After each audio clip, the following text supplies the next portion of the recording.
All right, welcome back, everyone. Welcome back to Block Party number 21, Collective Intelligence Block Party 21. We're kicking off a multi-hour segment now on the conversation. So what is the conversation? The conversation is actually not a conversation at all. It is a network of conversations.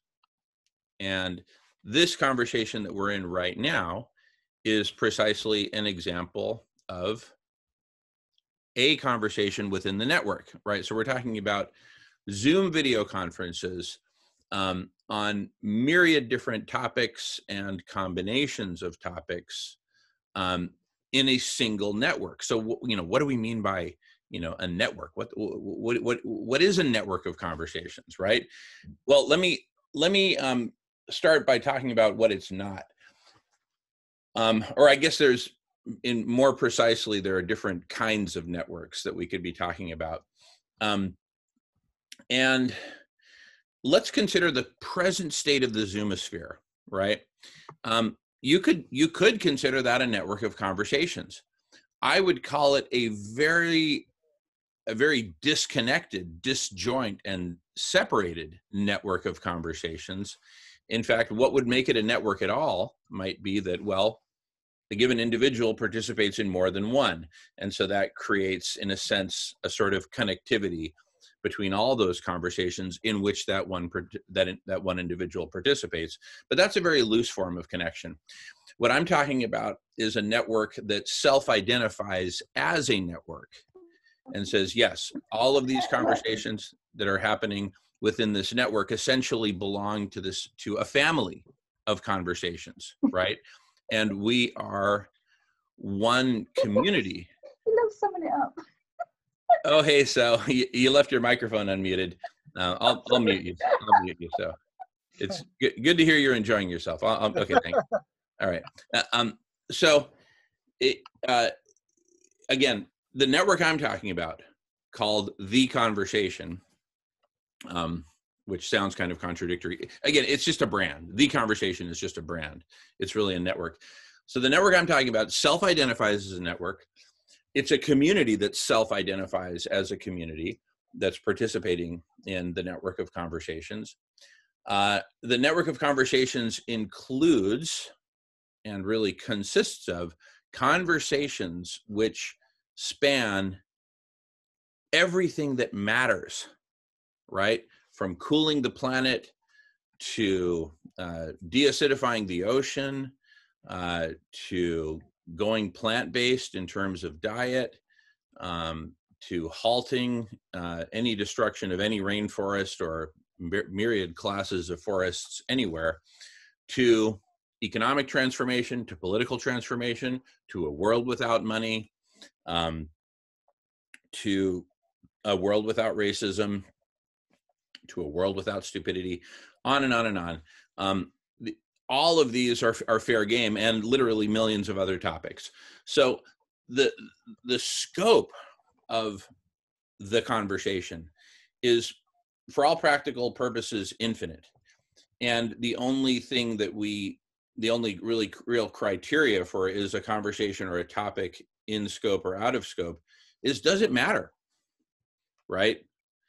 I would argue that it doesn't matter whether the Pittsburgh Steelers beat the Cleveland Browns or vice versa, right? I imagine a bunch of Clevelanders or Pittsburgh's folks might be upset at that statement, and that's okay. They can get upset if they want. I would say that too doesn't matter. But anyway, that's a personal judgment. Where do you draw the line? I'd kind of like to leave that one in the parking lot, because I don't think it's really going to be a practical consideration, right? Pretty much everything matters. In fact, sports matter, right? I don't happen to like the way that sports are done in a very money-driven professional way, where people literally die and get bones broken and stuff like that, and take steroids and all that crazy stuff. But in the end, sports matters, not necessarily professional sports, but sports. So it's not like sports are going to be excluded because Jamin said that. Anyway, again, let's leave that in the parking lot. For all practical purposes, the scope is infinite. and it's about stuff that matters. And one thing that characterizes the network that we're talking about is that it has some form of telos or aim or goal or mission. And the way I would articulate that is in very simple terms. The goal is saving, healing, and transforming life on Earth. Period. Very all-encompassing, very simple. And another thing that characterizes the network is compassion.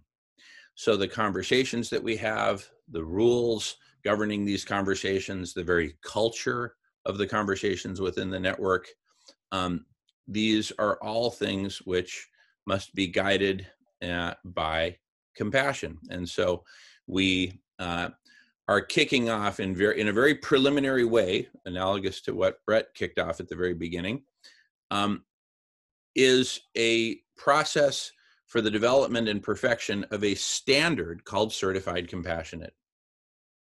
So it's not just compassionate because we say it is, it's certified in a rigorous process relative to a very well-defined standard, right? In such a way that everybody knows what the rules are, right?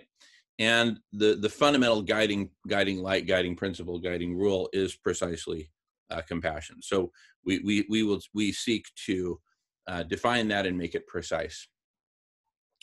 Another defining characteristic of the conversation, the network of conversations,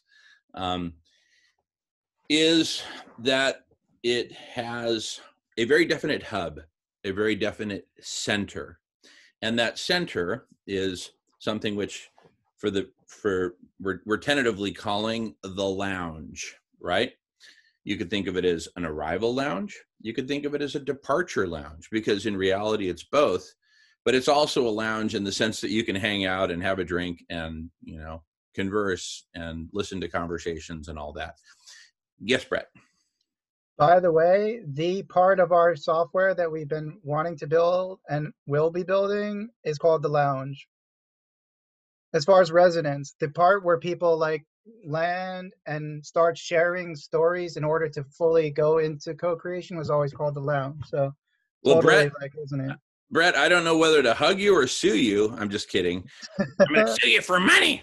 Just kidding. No. I love it. I love it. And you know what? It sounds to me like we ought to just merge these things together, because another aspect of the network is that it is singular. It seeks to be part of the network of humanity coming together in conversation. Notice that I didn't say it seeks to be that network, it seeks to be a part of it. So its mission, when it sees other networks floating around in the galaxy, its mission is to merge with them. Like Legos, or Brett, if you're old enough, you might remember bristle blocks. They were kind of stupid. Yes. But the point is, get them to stick together. Bristle blocks were probably made in New Jersey. Anyway, so we want to get these things to stick together and form a network of networks, which ultimately constitutes a single network. Now, that may be a utopian dream, but even if the networks maintain some level of independence, right? And I don't necessarily see anything wrong with that at all. The point is that we have essentially something like a United Nations of networks. Let's just call it a United Networks. And the new UN is a United Networks of the planet. That basically is transformational. We wouldn't necessarily want to recruit the NASCAR network into the network of networks. So these are basically radically transformational in a very good way networks. Yes, Brett. I mean, first of all, I commend us and you for going for it, because everyone has a lot of resistance to the old umbrella or network of networks because of past attempts and all that. But I say screw that.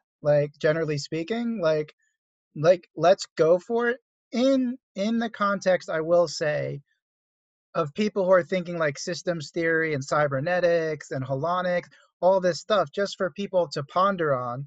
When you're an organism, like a network of networks, a body, a social body, and you're interconnected, it doesn't mean you lose your self-expression or your autonomous ability to act or behave.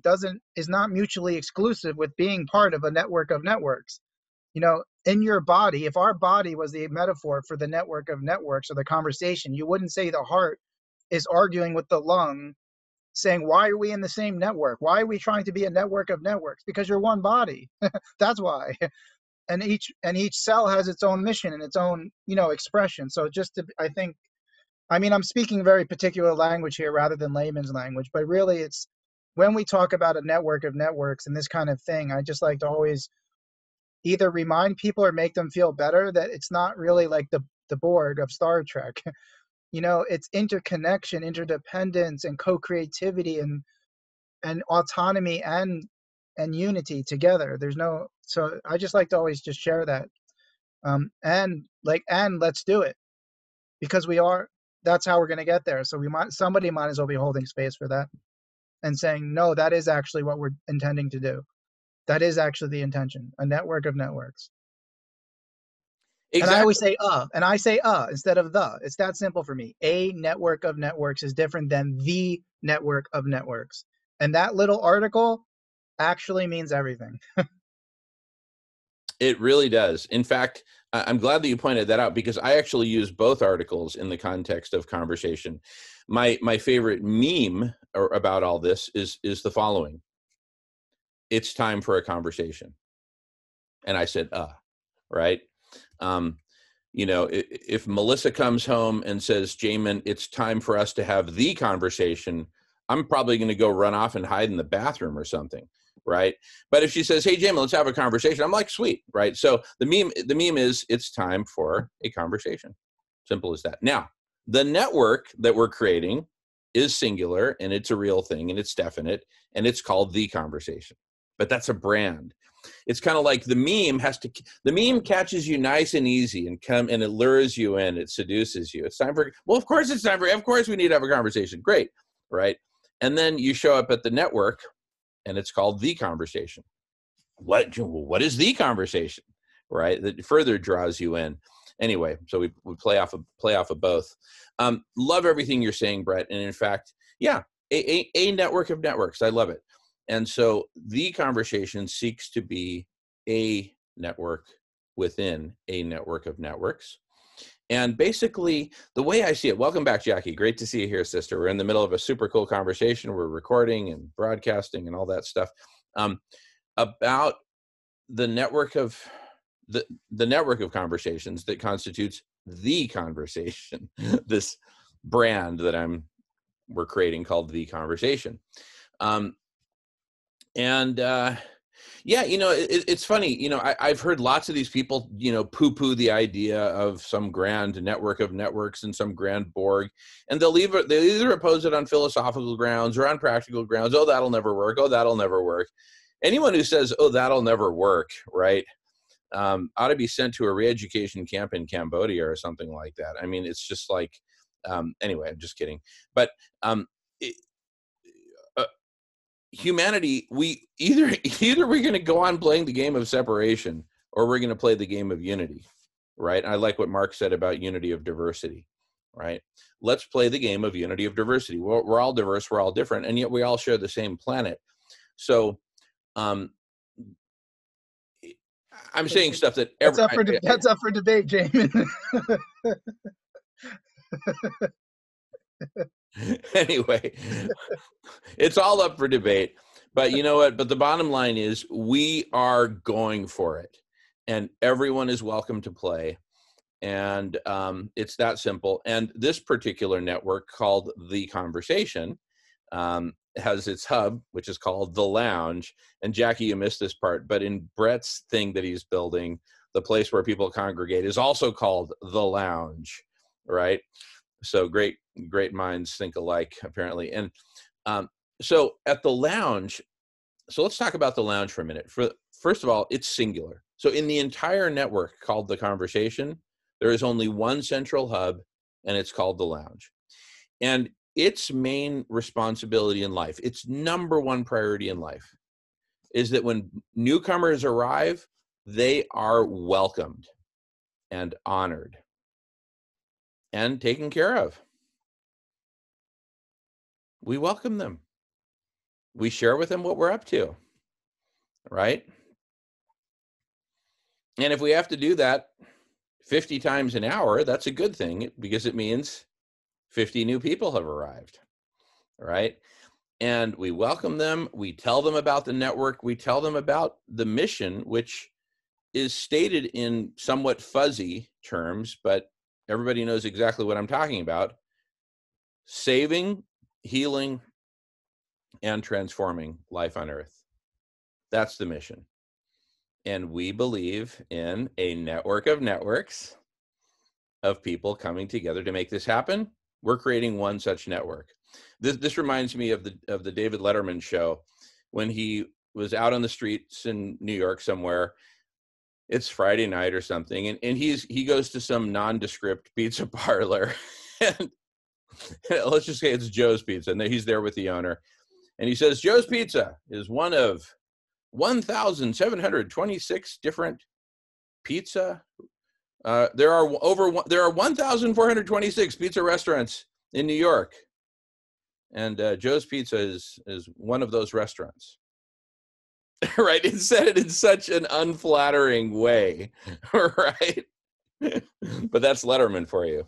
Well, this is Shively, and Shively says that we're creating the conversation, and we seek to be one of a network of networks. Isn't that just like such a humble way of saying it? We seek to be part of the network of networks that's emerging to save, heal, and transform life on Earth. That's it.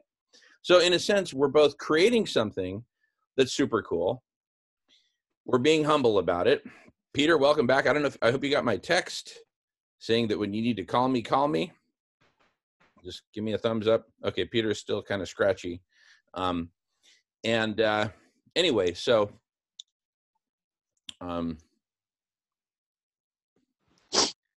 Peter. Yes, I just did the drop off. Okay, great. Yes. So Peter, I don't know if you got my text, but call me when you need to call me. And I've already let everyone here know that we'll take a break when I get my phone call. Everybody knows I'm expecting an important call. So call me when you need to call me, and we'll just okay. And this meeting we'll take a break. No, Very good. But you take your time, Peter, because we're in the middle of a super cool jam session at the moment, actually. Yeah, I've been listening. We just dropped off a bunch of food at a homeless encampment here in Santa Cruz, and I've been listening and just waiting for the next moment. So keep going. Good job. It is a beautiful thing that's unfolding, and I'm proud to be involved with it. Awesome, Peter. Thank you so much. Talk to you later. Thank you.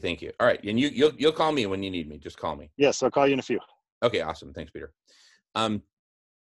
So yeah, we seek to be one of the networks in a network of networks, and so that way we're projecting our vision, right, of a network of networks, and we're also being super humble about it, right?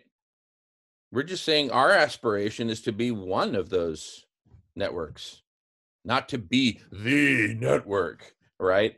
But this is one of those things where we're actually playing a really powerful marketing trick, which is literally law number 1 of the 22 immutable laws of marketing. Raise your hand if you know about the 22 immutable laws of marketing. Peter knows about it. In fact, his hand's up already. It's automatically up, even with his hat. Anyway, because I've talked with him so much about it. But thank you, Mark. Yeah, law number 1, it's better to be first than it is to be better. So, and also in being first, you actually create the category, right? So we're creating the category of radically transformational network of conversations. And our vision is a network of networks. And our vision is not that we are that, but we're one tiny network within a network of networks, right? So we're taking this place of tremendous humility, apparently, but honest to goodness, read even chapter 1 of 22 Immutable Laws of Marketing, and it'll blow you away. And then you'll want to read the whole book, and you can read it in a day. It's not a long book. It's a fun read, as Mark will back me up. I'm sure. And so, and also, yeah. So, okay, Mark writes some stuff, which I'm going to read here. He writes, all up for dialogue. Actually, wait, he started with saying, unity of diversity. That's what we called the internet in the day. But now we're including all living systems. He also writes All Up for Dialogue, where we peel off all the limitations of those who think it can't be done to diversity, gifts within unity. End of the epic of separation. Hallelujah. In dialogue, there is no winner unless we all win. Beautiful. So, you know, it's interesting because like when I talk about marketing, I mean, I learned to master marketing when I was at Microsoft and vaporware and all that. I was corporate strategy manager at Microsoft for a number of years and went into Microsoft an engineer and came out a marketer in simple terms, because I had to learn all that stuff. And thank goodness for that book that I keep mentioning. And see, even though we're not trying to make money or anything like that, we are trying to grow our network as much as we can, but not necessarily as fast as we can, because there is something very special about these early days when there's, you know, a dozen or so of us. And, you know, so there's an element of slow food movement to this, but there's also a huge element of urgency, tremendous urgency. The planet's overheating exponentially. We might have an ice-free Arctic this summer or early fall, which could literally spell curtains for life on Earth, certainly for human life, as the president of Finland famously told Donald Trump a couple years ago, 2 or 3 years ago. If we lose the Arctic, we lose the planet. So anyway, I kind of feel like I'm blabbering on a little bit here. So I'm going to mute myself and just listen for a moment.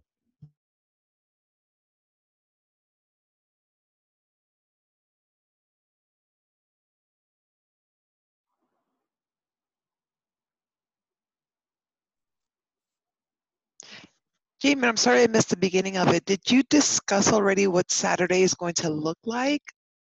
No. We've just been talking in general terms about the network of conversations called The Conversation. And in so doing, we've been talking, I think you were here when we talked about the lounge, and that's really what Saturday, the main thing we're kicking off on Saturday is the lounge itself. And in building out the network of conversations, part of that work involves us who are in the lounge, some of us who are in the lounge, going out and doing essentially field trips to other conversations that are either in progress or, you know, some conversation we just heard about. But part of the work is going out and finding these other conversations that are happening, taking note of them. We'll publish a list and we'll keep updating and adding to the list of all the different awesome conversations that are out there. And, you know, either the web page or the Facebook page or whatever for each one, right? For each conversation. So people can just go directly. So, and this goes from, this gets into a concept which I like very much, which Peter's been talking about, which is a living library, right? So imagine a living library of conversations, both present moment conversations that are happening right now, right? And conversations that have happened in the past. The past could be an hour ago, it could be a day ago, it could be 10 years ago. But you've got all those transcripts, archives, recordings, etc. Right? And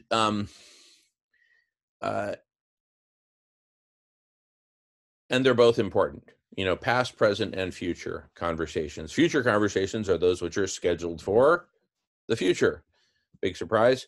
And you know, past happened in the past. Present are those that are happening right now. And that's a very special set of conversations, because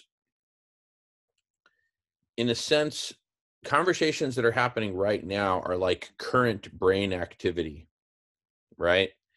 Whereas previous conversations, we have, you know, memories of the past, but those are memories of the past, of stuff that already happened, versus current brain activity based on what's happening right now, literally in this instant, right? It's been said many times, many ways, that all we have is the present moment, right? Well, present conversations are the present moment of the conversational domain, right? And so, and then, other basic elements of collective superintelligence, because all of this is geared towards, Mark writes, backcasting the conversations of gratitude from the future. Interesting. Just as we can be grateful for those who came before us. I love it. I love it. No, in fact, when I did my creative writing 20-minute segment, I was backcasting from the future, looking back and saying, how did we do it? And telling a story about that. All right, Jackie, we'll see you in a little bit, sister. So on to the topic of collective superintelligence. So, and by the way, there's a really good 30 minutes of video on the Collective Intelligence Block Party page on radish.org that says 30, radical collective intelligence in 30 minutes or something like that. It's a link. Please click on that. And if you haven't already, please watch those 30 minutes of radical collective intelligence. That'll give you more detail on what I'm about to tell you now in 2 minutes. Okay. So the basic idea of collective superintelligence is you have all these conversations, and many of these turn into series, like an ongoing series. And Brett, I love the way that you characterized this as an ongoing thing where we spiral and we, meet every week or meet with whatever frequency. That is the very definition for me of a series of conversations, right? And,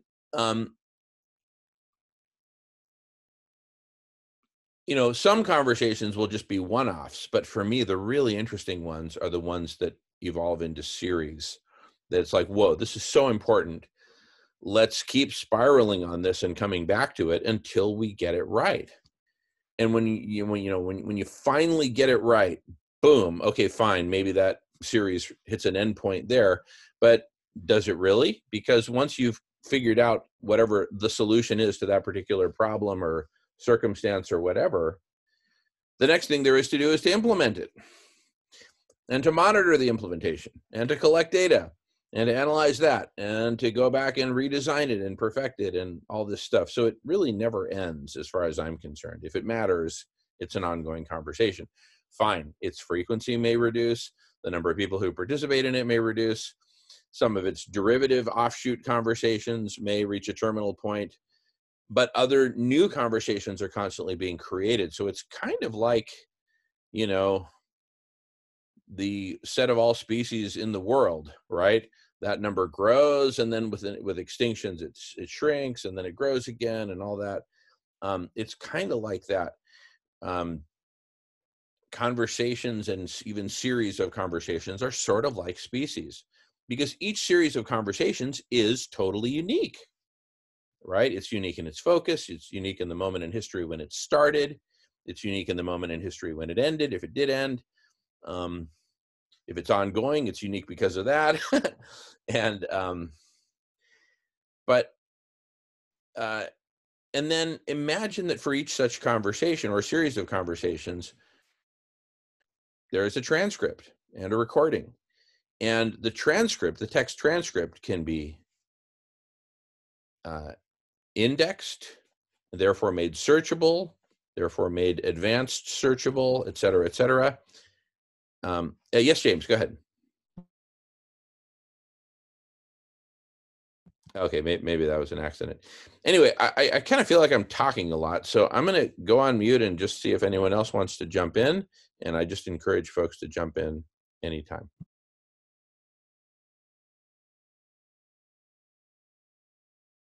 Thank you, Mark. Synergy engine instead of search engine. Yeah, and Jay, go for it. I've just been listening and enjoying the goings on, and then also, yeah, the Mark's contributions, the synergy engine, and really imagining ways for that to be like the new search engine, right? In a way, right? The search engine of possibility rather than the search engine of fact.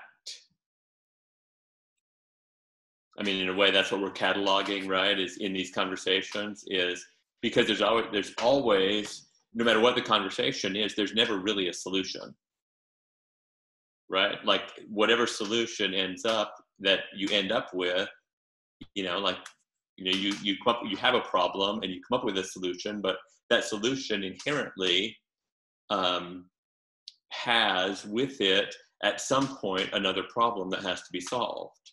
If you make a piece of furniture and at some point it needs to be replaced or refinished because it's been worn, but it's so every solution inherently creates with it a new set of opportunities. We could get rid of it seems to me like there's a completely new language, this synergistic language, a co-creative language, I love the word quantum, sort of shifting to this quantum paradigm that is all about recognizing all of the different, holistic pieces that make up something. Like they all are affected no matter what, right?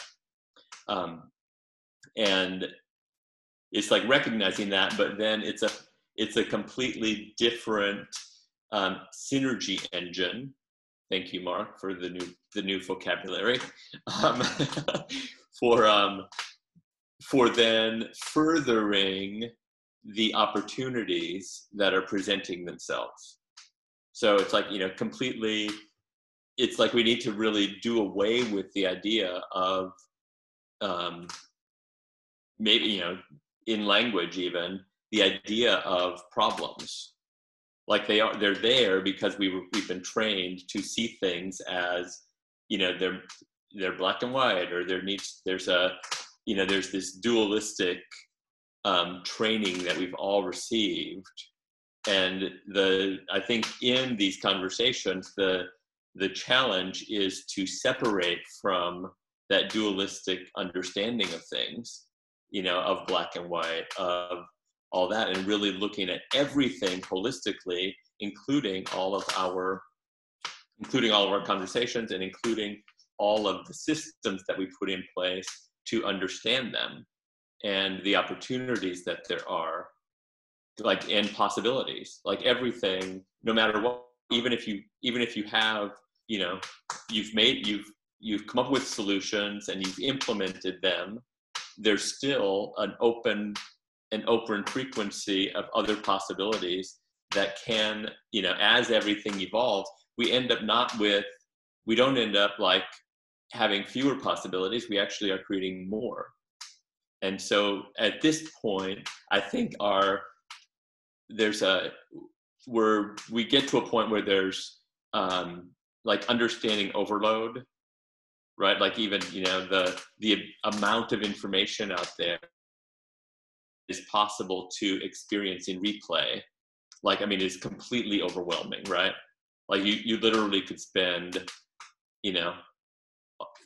100,000 or whatever the number is, right? 1 billion lifetimes listening to everything that's already been recorded, right? And yet we have the conversations going forward, shifting to these conversations of possibility and making that the sort of the benchmark. If it's not about, okay, well, what's possible? How are we going to evolve this to be the next best version of ourselves? So with that, I'll leave it to someone else to chime in. Love to. Well done, both Jamin and Jay. Very cool. I love where conversations like this go. Yeah, Synergy Engine came out of Brett's group, one of Brett's groups, back when they were working on NewMap and early days of the S7 foundation. But it's very, very appropriate, drawing the relationships between all the libraries of information, both past, present, and future. We get to cheat on the future. But something, Jay, you mentioned about every time we upgrade or update something, it opens up possibilities of potential. And this is something that is a shift from the patriarchy to the matriarchy a little bit. It's not just replacing the patriarchy. It's more the masculine who kind of lost their language back when they were conquered, when the males got conquered over and over again, and they kept repeating it on the next culture. They kind of lost their language of protecting because they couldn't protect when they were conquered. And so that masculine got very goal focused, right? So I look at the masculine energy as very goal focused. I want to get there. And I look at the feminine as being the soft focus of there's infinite potential. Like in quantum information theory, the vacuum is filled with potential outcomes. And having that soft focus on the infinite potential at every point allows for much better decision-making in going forward to just a loose intention to a more beautiful world. Our hearts know it's possible, to quote Eisenstein. I put a link in the chat from a physicist and sociologist named Karen O'Brien, who's using a form of quantum information theory, an interpretation called quantum Bayesianism or cubism. And she's got a new book coming out that's really wonderful. It's called You Matter More Than You Think, and Quantum Social Change. So consider this for a moment, what the premise of this book is about. You know, the observer effect in quantum mechanics.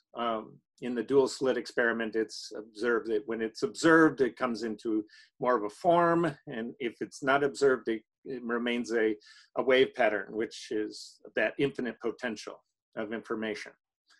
So the observer effect, when applied beyond an experiment of this into how does society shift reality? How does it change to that more beautiful world? So the shift in culture, the shift in humanity, the phase shift of humanity can be brought about by, I think the number comes out to be the square root of 1% of the population. That can influence the quantum leap in the phase shift. So it doesn't take hundreds of years to evolve a new way. Consciousness can happen on a dime, right? The shift in consciousness can happen quite rapidly. So that's, I love that aspect of getting that soft focus on what all the potentials are. And you can't talk about all the history of recorded things, right? That's a lot of stuff already. Well, when you add in what's to be done in the future, which goes exponential, when you start feeling that how that's all part of the whole, Julia Mossbridge calls it refers to it as the long body of time. How we're all connected to the past, the present, and the future all the time. And it's influencing us all the time, all of them. And it's not linear. It's all connected in every direction. Kind of like Akasha, it's already there. Can you tap into the experience or not? Yes, you can, It's the patterns that we've been indoctrinated with that put all the limitations to that. All the limitations to seeing that, perceiving it, living it, is just something we can alleviate in some of these new, even in dialogue like this, where we start sharing this, it shifts the consciousness a little bit more. So thank you for your contributions. You guys you rock. I'd love to join more often, but I've been on 2 other meetings while trying to listen in on this one. And I've got another one coming up in just a moment, but love you guys, all of you. Love you, Mark. Awesome stuff, man. So glad you're here. All right, going on mute.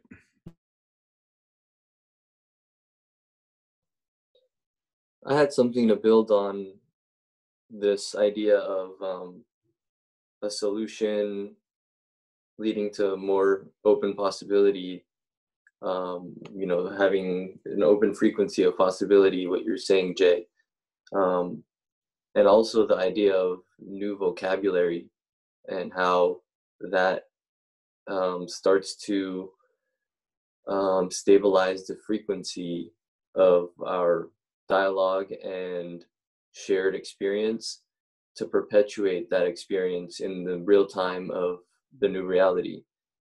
And in sitting with the idea of the masculine, feminine energies and how there's infinite potential, and let's say we come into solve as a word is very interesting because it's like it's fluid. You're solving it, dissolving it, and it gets to that point, and then you become, you know, the soft focus, infinite.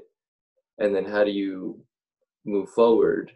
What is that quality? And I love the word integration and integral because it's the yin yang. It brings those two together. So ideally, we'd like to move forward on the string like a bead of integrated masculine, feminine energies, and ideally all the way up to how it expresses in our relationships, so that the choices and the decisions continue on. And so I guess like reality becomes this stream, like the long body of time. So we just become dissolved into it, of the infinite, and continue moving forward in that way. I guess there's the other analogy of like a river of love, and we just if you surrender and go into it, then it opens it up. So thank you so much for this space. And thank you, Mark, for inviting me. I'm really grateful for meeting you, Jamin and Jay, and experiencing what this experience was. It was wonderful.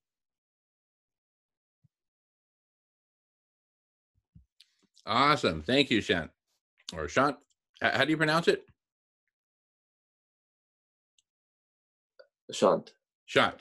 Thank you. Thank you, Shant. Great stuff. I love all your comments and contributions, going back to when you first popped in. So, and this is it. I mean, this is collective intelligence right here. It's nothing other than this. This happens to be a particularly high-level conversation, which I love, right? We've also got a bunch of practical conversations that need to be had elsewhere in the network, related to food production and garbage cleanup and recycling and just all kinds of, you know, the blocking and tackling of life, right? Life goes on. But whether it's high level, mid level, or any level, it's all conversation. Everything can get worked out in conversation. In fact, I would go on to say that everything needs to get worked out in conversation. You know, the old expression, if you assume and then spell it out, you make an ass of you and me, okay, yada, yada. But it's time for a conversation. Whatever it is, it's time for a conversation, right? This is how humanity integrates. I literally don't see any other way. And it's so fast and it's so efficient, right? Let's say we've got a plan to feed this whole town and da-da-da-da-da-da, and different people have different ideas. Let's get together. I've spent 5 years of my life in Mexico speak fluent Spanish, we have the greatest, we have a lot of great expressions in Mexican, as distinct from Spanish. And one of those is, hablando se entiende la gente. Talking is how people understand each other. I mean, it's just so simple, but it's an actual expression because people forget. They think, oh, I'll just send a text, I'll send an email, or, oh, they'll figure it out. No. Let's talk. Right? I don't think I've ever heard of a case where somebody went in open-hearted and they said, I really regretted having that conversation. It's usually the other way around. It's the conversations that we don't have that we end up regretting, right? Not having had. I guess part as just having conversations, and part of the sort of bringing it down to earth conversation is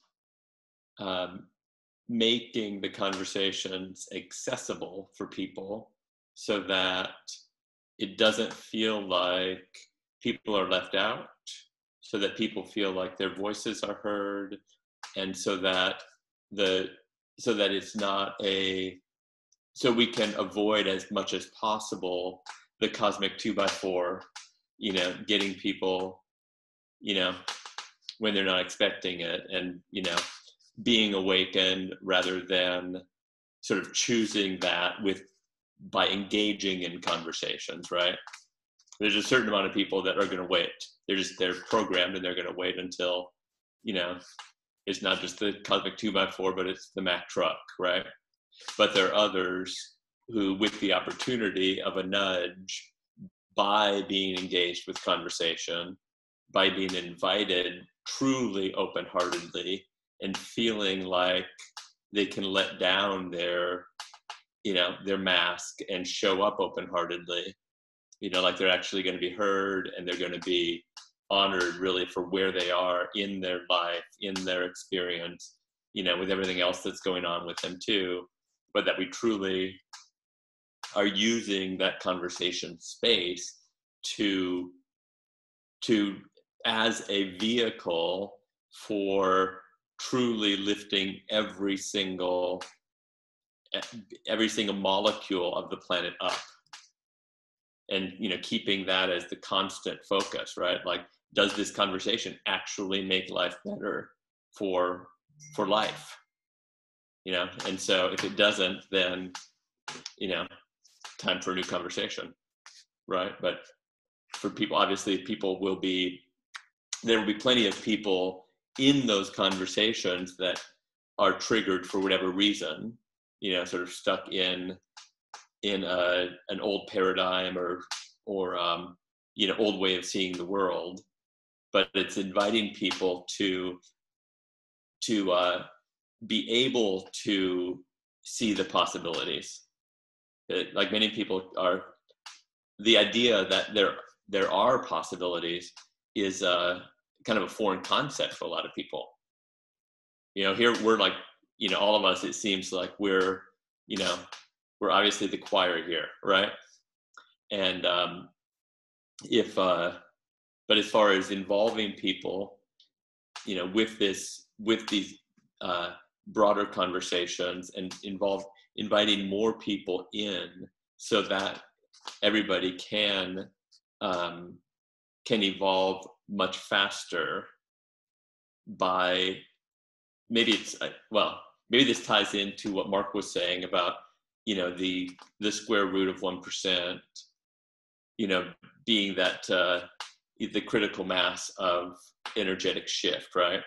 In order to sort of further the collective consciousness forward, and, first dragging people along as they go, hopefully avoiding the 2x4s, but raising everybody up by that means. Maybe that's what it takes first, to sort of start at the high level, and, bring people in so that they can actually see on any level that possibility is actually, that anything truly is possible, right? Because, so few people believe that true when when you look at it. And so helping people to realize that that is actually the way the world works. I don't know how to involve more people in the conversations without it being I guess it's just holding the energy really high, and allowing for people who are ready to self-select, perhaps. I don't know. Yeah, open questions for me, just as this evolves more. It cut off there. Did you add something? I didn't hear. I just said go for it. Oh, yeah, how do you possibility, right? How do you make possibility realized in the mind of people?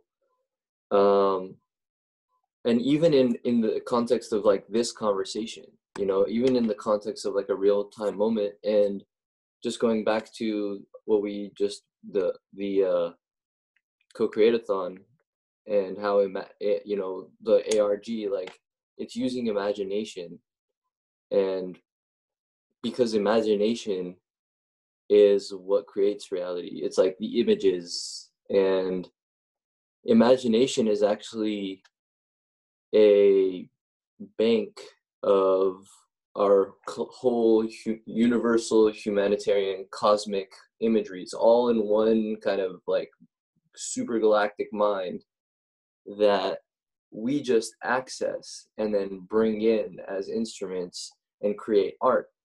And art is a multidimensional technology that is this conversation starter and imagination igniter that involves people in the conversation just by their receiving of it, which is so miraculous. It's one of the coolest things. It's this nebulous thing that just already includes people. And I know that my reality has totally, aesthetics cuts through mental machinery. Yeah, because it makes you feel, it makes your body get into it. And I know that my reality has totally started to shift just by me, shifted because of me paying attention to art more than I started paying attention to my school stuff. I just, instead of following the traditional path of becoming a doctor or following the education, I decided to follow what I was really attracted to and resonating with, because every time I wasn't studying or in the library, I was listening to music, listening to what was inspiring me, following that. It's literally food, life for the soul. I was following that, and then it's been a process of following that, continuing to following the inspiration. And I guess that's what that bead or that thread is the inspiration is the unified, the thing that gives us life. And what gives us life is when male and female come together and make us and procreate. So just keep following that thread and keeping it going, keeping it flowing, keeping it showing, keeping it na na na na na na na na na na na.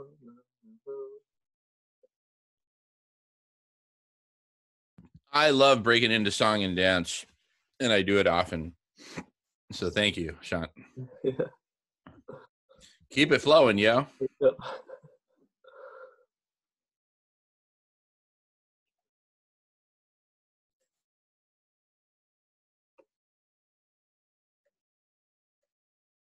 Yeah, I love what you're saying, Shant. Just love it, man. Everything about the continuum of life, because when I got that continuum that you were talking about of infinite time and all that, I basically just see myself as just part of a whole flow. And that really helped me collapse my ego, right? Because, I mean, really, the ideal state of humanity is we're like one giant colony. One giant, not ant colony, but human colony. We're a bunch of humans. You ever observe the ants? You notice how you never see like ants engaging in like big time wrestling where they're just like slamming each other and all that. No, they're cooperating. They exchange some information. They help each other, get a big hunk of bread over a wall or whatever the heck, but it's all cooperation. It's all love. It's just like, he's like, wow, such harmony, right? Where the hell is it written that we cannot achieve that? And you know what? The ants use chemicals for signals. What do we use? Conversation. Because we're playing a much more complex game, right? Than, say, leafcutter ants. They can have all their functions programmed into our DNA. For us, we download it through the imagination because we're just playing a much bigger game. Unless I'm mistaken. I mean, look, what's really interesting there is, aren't ants, like, in terms of biomass, more successful than humans? Something like that, right? I think insects generally. But yeah, ants are darn rugged. And so who knows, maybe they're playing the biggest game of all, but they're certainly teaching us, right? Yeah, I think that goes into like, the beauty of uniqueness. The uniqueness of a species as well as the uniqueness of an individual, and how that infinite uniqueness is, like, yesterday on a call, there was somebody who said, like, we are the art. The individual is the art. And in a way, the only thing holding us back is each individual unique, complete artistic expression. All the mental machinery and ego and stuff, like, it's like, we're here, we're like there, but like we just break through, and then the beauty of like that expression comes through. That expresses truth, that resonates love, that resonates those aspects, and we become, like the synarchy. When you visualize a planet, we're on the planet right now, synarchy, we're all here as this colony. It's funny, the word colony, colonization, I was just thinking about that, like this. Okay, let's say we colonized Earth as a species somehow. We don't really know how we got here. Like, we could probably like just call in and say, how did we get here? And then they'll tell us, or we'll remember, but we're here. And then you imagine like the web, the synarchic web of like how things, it's almost like we have to stretch our imaginations or call in that extra step to understand where we're moving to in the future, because it's not this, it's like it's like together, it's all that thing, and it's each individual's unique quantum heart. Heart is in that word, heart, earth, H, it's an anagram. It's all like, so why are we here on earth? It's to express the art of our heart. We're here on earth to express that, and that uniqueness, and that discover ever new ways of playing with each other and celebrating our truth and love and beauty. And that just, we have so much to work with. Like, just think about like how abundant material universe is. It's like it's infinite infinite orders. We can play with ants, we can play with the tetrahedron, we can play with conversation, and we can play with other humans, and we can play with galaxies and stars, and we can play with outside of this dimension. And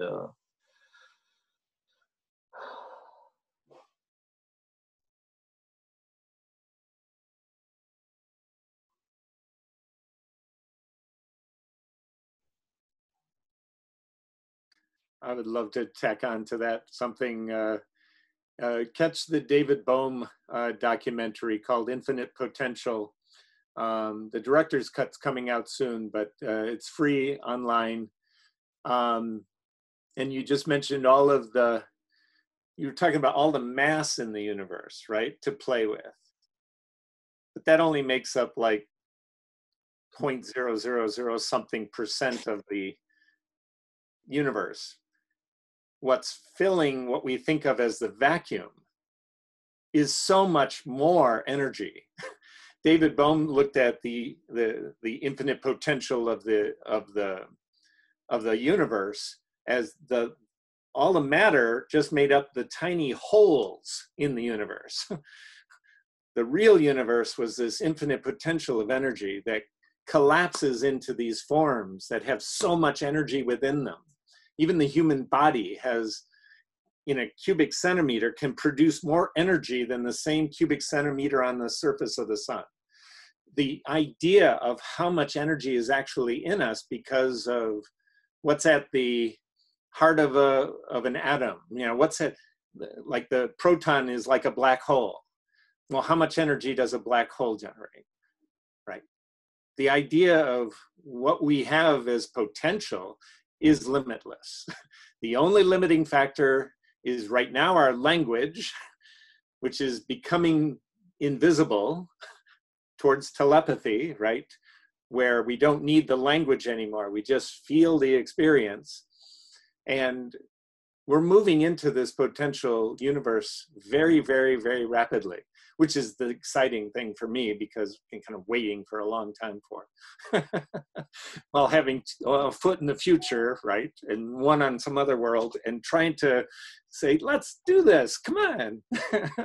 And then the people that come up with all these innovative ideas, just beautiful, just beautiful. Thank you, Shant. I'm really honored to be in other groups with you. It's wonderful to work with you, and I love our conversations. So glad to have you here too. Awesome. Well, speaking of that, where did you awesome dudes come from? Brett got me in. First time I showed up, it was because of Brett. I've been kind of working loosely with them in the S7 Foundation and now together. And I love what that whole group produces. And now they're kind of fractaling into even other great productions. And I met Shant in Awaken Dream Synergy group. It's I think that's where I met you, isn't it, Shant? Yeah, that was one. And then turns out he has a great systems background also, and is in San Francisco with a whole bunch of other system folks that I love and adore. And but Shant, you can speak for where you came from. I know I pointed to this as part of a alternative at 2 p.m. my time, 11 a.m. your time, when Brett was going to be talking about this. I have a dialogue group that meets now in the mornings on Friday. It used to be on Sunday, but now we're doing separate ones. But dialogue is one of my favorite subjects. You call this a conversation, but this is very much like dialogue. There's no judgment, right? We don't judge what someone else is saying. What we can do is look at, are there any limitations on what was said? Is there any of the old patterns still unnecessary in that idea? And just keep pulling off the limiting patterns until we share consciousness on a solution that we wouldn't have come up with had we not gotten rid of a few more limitations on the idea. And that's part of that language thing that Jay was talking about also. We need new language for the next dimension of Earth because we don't have definitions or words for that next dimension. All the words are based on history and patterns that we've already been indoctrinated with. So we need new language that goes further. I worked on a cybernetics system. I ran a cybernetics lab at Sony working on a universal translation system and using machine learning. And once I came up with this idea of, okay, here's how we could continuously improve communication between the different languages on the planet. But that ended up being, then we have a telepathy. So this is just a bridge program. This is just a bridging program to our native state abilities, right? All humans have these native state abilities that are miraculous. You'll see miracles poke through every once in a while, but it's not from non-duality. It's not that we have to find those abilities. They're already in us. Just have to keep peeling off the layers of limitation. It's much easier to let go of limitations than it is to hold on to them. As a matter of fact, it's more painful to hold on to them. So if we just learn to keep letting them go, our native state abilities as beings that recognize that, hey, we're all in this together. I can't separate your awareness from my awareness. There's no gap between our awareness. Our awareness holds the stars, right? So where's the gap? We're all one. We're just all looking through different windows, thinking we're separate. The windows are colored with different things or smudged in spots or cracked in spots, or some windows have shards of mirror that reflect our projections. And the windows give us the feeling that we're separate. But it's consciousness on both sides. So there really is no separation. I suggest for anyone who wants to look through a clear window, just do some mushrooms, that'll open the window, right? Then you'll see more true reality. and recognize that it's always been there. So let's let go of all the limitations. And I pass it back to Shant, who has his own beautiful path. Thank you, Mark. There's so much richness in what you said. I'm just like many different points of light to address. And also, I'd like to also acknowledge the silent witnesses in this chat. That's like a beautiful quantum contribution to what's happening here. I came into this chat through Mark, through this group called Awakened Dream Synergy, and that was through I joined that one through somebody that I met, Denise, who I met at the Mycelial Network Facebook chat, which is a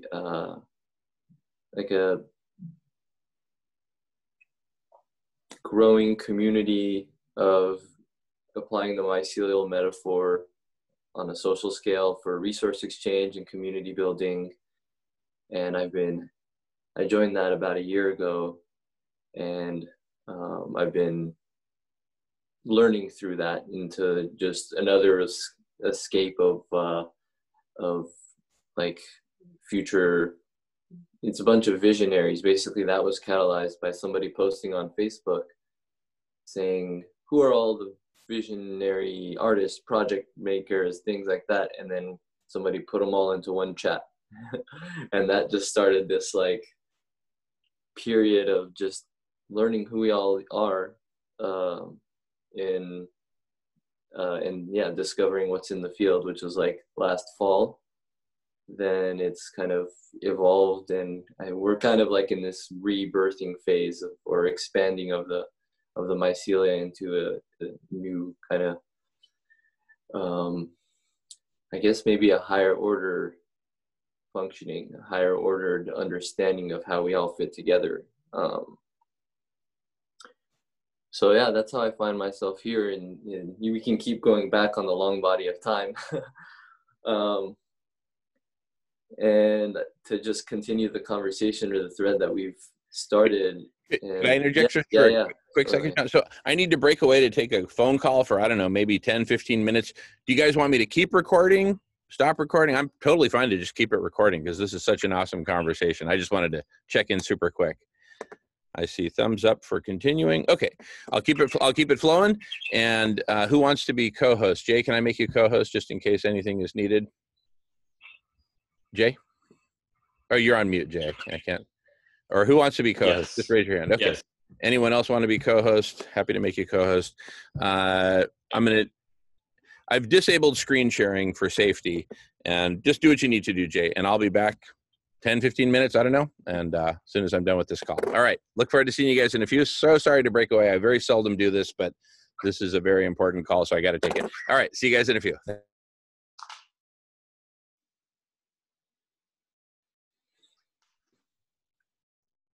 You were saying, Sean? Yeah, I love just receiving when things change, because there's it adds to the co-creative rhythm of how things are flowing. So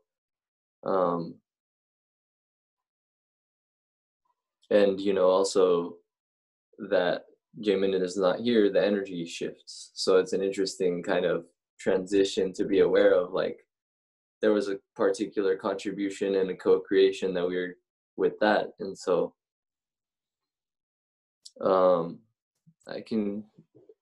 it's interesting to think about language as a word, the word language.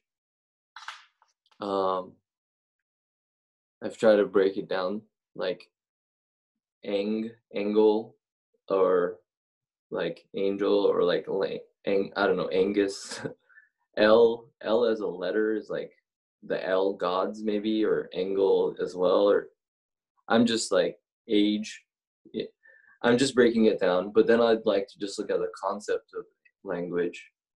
And language is, then there's like, language is so much. It's not just words. You can have a language of symbols, you can have a language of images, you can have a language of body. And so then there's vocabulary, which was what you, like when you said vocabulary, that was like, oh, because in some sense, a new language gets created as the vocabulary gets updated. So we need to focus on the vocabulary for the language, because the language can have, it's like the networks and stuff. And so within the language is the vocabulary. And then ideally, different languages have vocabularies in them.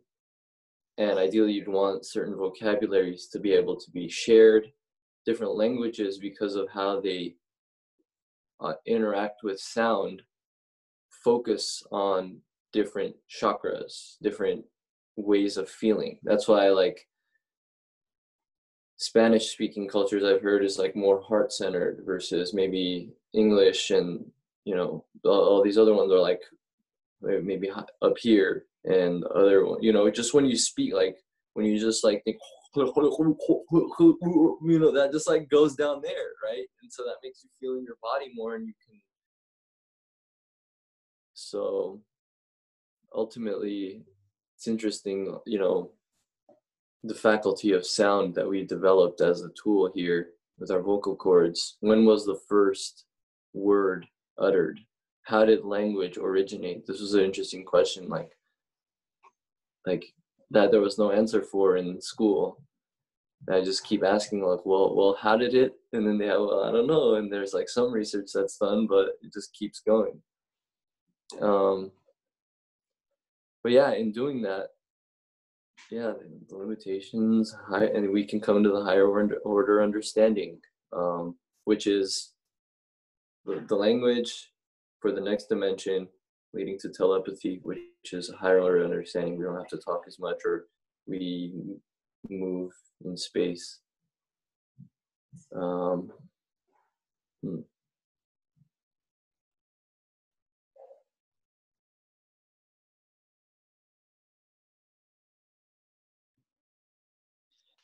I'm sort of fascinated with this language conversation and the idea of sort of reinventing or reinterpreting or transforming, sort of evolving the meaning of certain words too.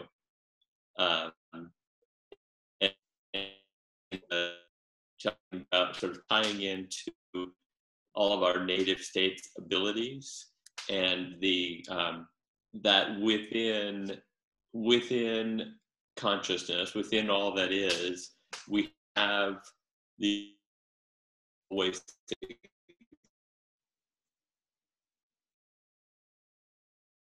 into.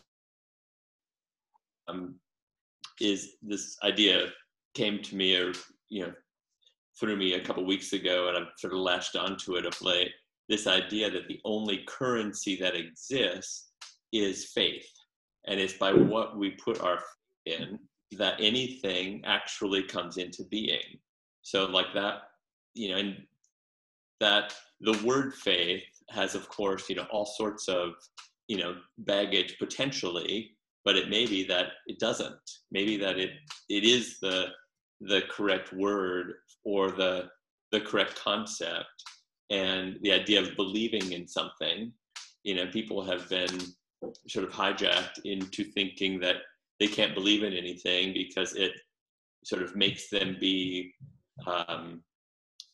associated with the religion that was that they felt persecuted by as a kid or teenager, right? And so they've given up the idea that they can believe in anything except for maybe science. But this idea of faith being the only currency, like if you look at it and observe how everything comes into being, it ends up being true. Like you look at it, you can't dispute it, because as people sort of step into whatever it is that they are stepping into, they're doing it because they believe in it. Just like, what you were saying, these native state abilities, people don't experience miracles because they don't believe they exist or they don't believe they're possible. But the fact is, that's the native state ability. Like, well-being is actually, well-being in abundance, that's actually what exists, right? We don't need to, all we have to do is remember that and, believe and sort of faith in that, not in all the things that we've been told we can't do, all the things that we've been told are impossible. Because truly, like, all of those, and this idea of communicating with telepathy, well, of course, yes. That's the next state of our language evolution, is embracing that.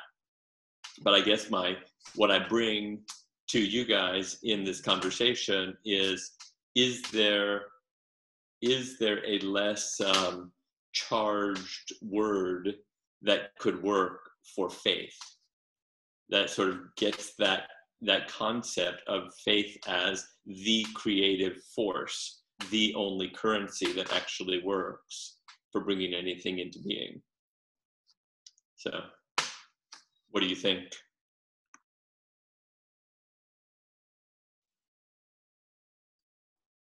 I'd love to come in on the dialogue circle here, or toroidal surface. I was just going to write, I have a friend who developed a economic framework called Trust Graph. And trust is very similar to faith. But then I was reminded of a quote from a channeling of Yeshua, that when the Christ was asked, why is there pain and suffering in the world? his response is, "You are here to learn faith and consciousness." And it turns out those are the two remedies to pain and suffering. Faith and consciousness. It's like that almost knowing that everything will be okay. That faith in a more beautiful world. That is, it's not certainty yet. So you have this belief that pulls you into that more beautiful world. And consciousness is actually what you are. And when you become more aware of the love that you are, then again, now your only issue is, how can I help others not see? How can I help others see that? That pulls you into to the bodhisattva vow. I don't need to leave until everyone is free. Yeah, but I love that, Jay. Faith. If we had an economic framework based on that, I'm very keen on an idea that I downloaded not too long ago, and download kind of like in the documentary called The Matrix, right? That trilogy. I love referring to it as a documentary. The downloading of information, I use higher dimensions or future to get insights on what we're creating, how we're creating that more beautiful world. And one of the downloads that came from another series of downloads called The Gene Keys by Richard Rudd. And if you haven't explored the Gene Keys, I highly suggest going to genekeys.com and filling out your free profile and get on the adventure. Watch a couple of introductory videos and you're off to a beautiful, beautiful journey. And, but I thought the other day about if we had an economic framework and it was invisible, and it was based on every relationship that we have, even the relationship with ourselves, if it was moving in toward a higher frequency. So moving from the shadow expression to the gift expression to the divine gift or illumination of closer to what we truly are. And if we had a way of helping humans perceive each of those gene expressions, like if you had a sensor to help humans, most humans can detect impatience, right? If someone's gene key number 5 I'm using right now, if most humans can sense the shadow of impatience. And if that moves up in frequency, it uncovers what was beneath it, which is the gift of patience. And one of the tools I used at Conscious Cafe, it's a kind of a synergistic evolutionary think tank, where we have dialogue about evolutionary ideas and how we can implement them and how we integrate whole systems to build better communities, to kind of make a blueprint for the holarchy of all these different, the individual has multiple holons within them, all their different gifts and their skills, their vision, their intention, just like what the S7 folks were creating. Beautiful, beautiful architectures that are going to emerge in many forms over the next couple of years. But I wanted to get to how we can raise frequencies and how we can sense frequencies. And if you can't sense it, with the technologies that are rolling out right now, sensors are becoming so accurate. Well, here's an example. It's a company called Sonify. I'll put it in the chat. It's SONIPHI.com. What they've come up with is a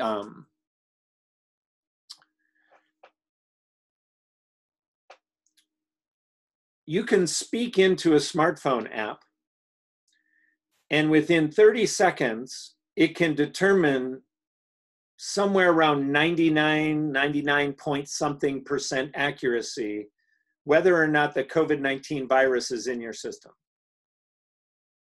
Just by speaking into a smartphone app for 30 seconds. Now, how it works is that they've gotten so good at discerning different frequency signatures. And once that virus gets in, even though it's one virus out of 10 to the, I don't know how many viruses are in the human body. I know in the soil alone, there's like 10 to the 31 viruses, which is more than stars in the universe, right? It's when we think of being able to discern a particular energy signature the size of a virus because of how it affects the human network, the human body, once it gets on the nervous system, it runs through the vagus nerve. And the vagus nerve runs right near your vocal cords. So your voice can actually pick up, it's like wiretapping your vagus nerve. Your voice catches something as almost insignificant as a virus, a particular virus signature. They have an AI system that actually helps discern the difference between that signature and another virus. So it's how it affects the body and the whole system. The human body is the most advanced tech on the planet. And it's only like 0.00001% human DNA. It's ridiculously how outnumbered we are in the human body. All the different bacteria, fungi, parasites, microorganisms, all have different DNA than we do.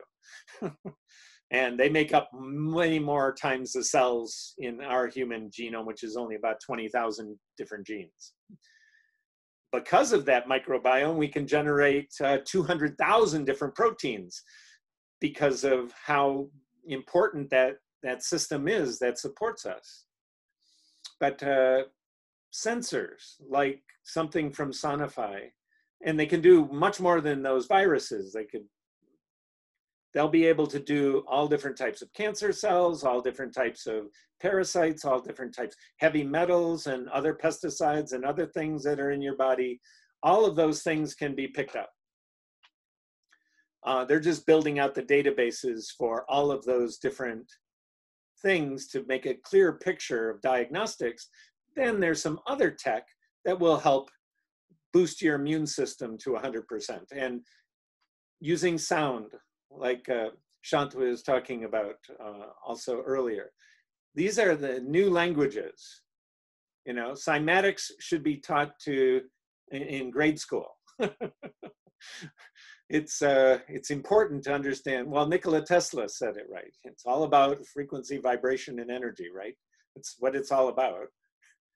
Motion is what I like to refer to it as, especially from a non-dual perspective. I think awareness is not moving, everything else is. It's hard to see something without form can move. Yeah. Awareness is not form, but attention has duration. So flow is motion. Thinking is motion, thoughts are motion. They come and they go, you know, they're very finite, but awareness is always present. If you identify with the body, you don't think you're aware when you sleep or when you're under anesthetic, but oh yes, you are. It's just that you've identified with the body. As soon as you leave the body, all of a sudden you're seeing things again, you're perceiving things again. Near-death experiences, great example. You know, or hovering over the operating table while you're being operated on, or all of these extra or external perceptions, that's awareness too. It's just that if you've identified so much with the five senses, when you close them down to go to sleep or under anesthetic, you think there's no awareness, that there's not even any time, that you just, you know, you went to sleep and then you woke up. What happened? Oh, unless you had a few dreams to interrupt, which I always found fascinating. If you have dreams, do you have more limitations or fewer limitations in your dreams? And if you have fewer limitations, do you think that's closer to your native state abilities than your waking state? So are your dreams more real than our waking state? How much of a filter are we working through here? How much of a series of limitations are we trying to heal and recognize that we're not separate? How many layers do we have to get through on the population to realize we're all one looking through a bunch of different windows? Mushrooms for everyone. Anyway, sorry to get off on a riff. It's not quite as dialogue-y, but some things just inspire me. You guys. Thank you, Dan. Thank you for sharing that. You're welcome, Danny. Well, I look forward to getting through this. So I was just presented with this by my daughter last night, which is the Gene Keys. Oh, beautiful, Jane, beautiful. Thank your daughter for me. It's a beautiful, beautiful journey. And thank you. Cheers. Yeah, that download came from about 300 years in the future, and it's a beautiful future. So that particular timeline. I like to say, if you're going to do any future walking, pick a good future. Yeah, and let that come to us, right? Instead of picking a Hollywood future of, you know, Skynet or some dystopic future. Yeah, let's pick a good one and bring that into reality.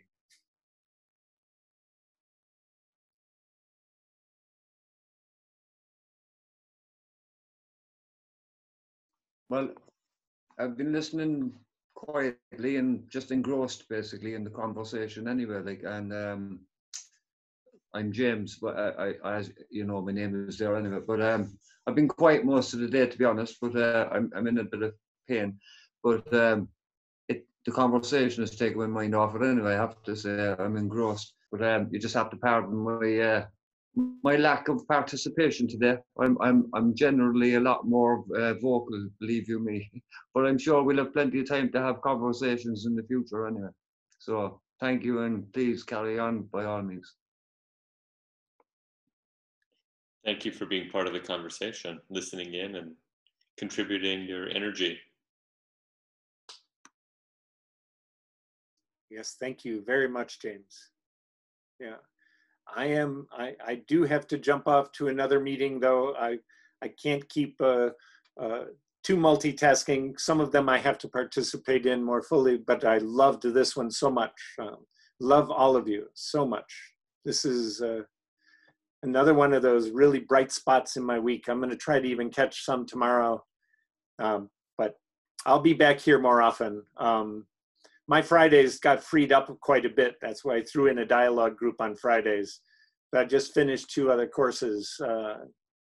And now I have a little bit more time on Friday to drop in here. And I love, love, love this. We need more of them because of around the world, the different time zones, right? You know, I got almost all the different time zones memorized because my days are really full. I practice something Buckminster Fuller, he called it Dymaxion time or Dymaxion sleep. He was purported to only sleep about 2 hours a day with 6 20-minute naps scattered throughout the day. I've managed to get it down to 2 hours a couple years ago, and I can move the 2 hours around. But I had a realization the other day about the validity of breatharianism, not needing food or water, and sleep falls into the same category. So I've already reduced it down to 1 hour a day, and I see that weaning off of even that. There's so much energy in the universe. The action of eating is purely aesthetic and purely social and cultural. And sleep, if no one's paying attention while they're sleeping, they don't really care if you're not. So yeah, I'm kind of weaning off of all those things. So I have more time to communicate with my brothers and sisters on the other side of the planet. So I love this 24-hour thing. This is really good. I'll be jumping on probably later too. Thank you. Thank you. I will see you all soon.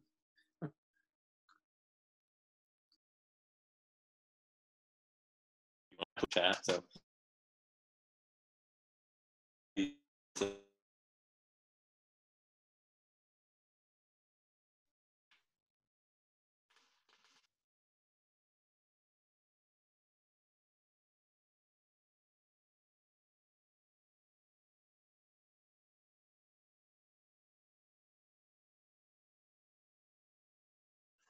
You'll excuse me there. I'm going to go grab a quick cup of tea for myself, Jay, and I'll be back in a few minutes. All right.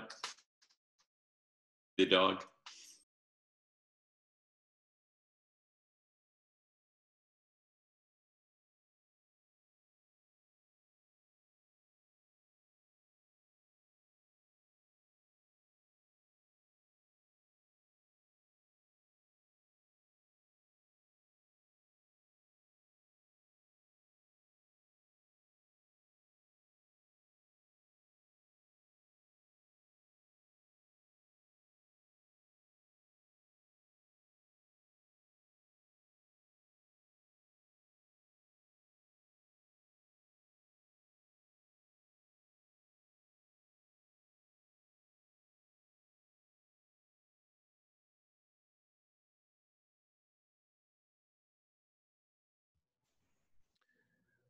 Hey, everybody. Jamin's back. Looks like we might be on break here.